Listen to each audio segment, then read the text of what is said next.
labanan ng Israel kontra sa mga Palestino na ito ay nahayag sa banal na kasulatan na noong unang panahon pa ay makikita na natin ang napakalaking hidwaan ng mga Israeli sa mga Palestinians. At ano nga ba ang ibig sabihin ng tumitinding labanan ngayon ng Israel kontra sa mga Palestinians, ang mga Hamas? Halika, atin itong pag-usapan, mga kaibigan.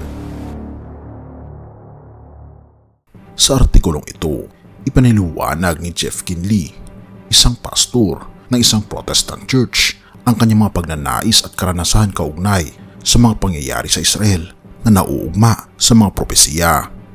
Binanggit niya na siya ay kilalang prophecy expert at may podcast na Prophecy Pros Podcast at may ilang mga aklat kabilang ang God's Grand Finale kung saan tinalakay niya ang mga tema tungkol sa mga end times at kung ano ang mangyayari sa huling kapanahunan base sa banal na kasulatan. Ayon kay Kinley, ang mga pangyayaring nagaganap sa Israel ay nagpapatunay na tayo ay nabubuhay sa mga huling araw. Binabanggit niya na ang propesiya sa Biblia tungkol sa mga kaguluhan sa Israel, digmaan at lindol ay ilan lamang sa mga sinyalis ng mga pangyayari sa huling araw na mababasa sa libro ng Mateo chapter 24. May mga taong hindi naniniwala na may kinalaman ang mga pangyayaring ito sa mga huling araw. Ngunit ayon kay Kinley, ang kasalukuyang pagkakaroon ng bansang Israel sa lupang ipinangako ng Diyos kay Abraham ay isang malinaw na sinyalis ng mga propesiya. Ipinapakita nito ang mga pangyayaring ito na ito ay bahagi ng plano ng ating Panginoong Diyos para sa huling mga kapanahunan. Tinalakay din ni Kinley ang mga propesiya mula sa Ezekiel 38 kung saan inaasahan ang isang kaganapan na tinatawag na invasion of Gog and Magog na hindi pa naganap.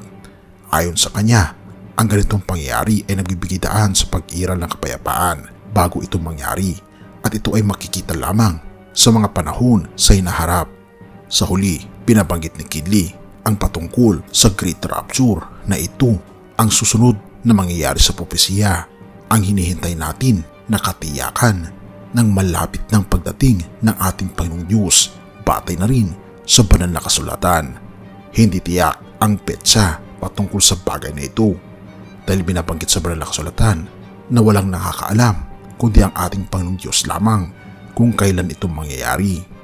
Ngunit inaasahan bago ito mangyari ay magkakaroon ng tinatawag na Great Tribulation, ang matinding paghihirap ng mga tao sa huling kapanahunan na kung ating susuriin at titignan ang ating kapaligiran. Hindi lamang sa pagputok ng mga digmaan katulad na nangyari ngayon sa Israel, kundi pati na rin sa mga nagpabago na mga pangyayari at trahedya sa ating mundo.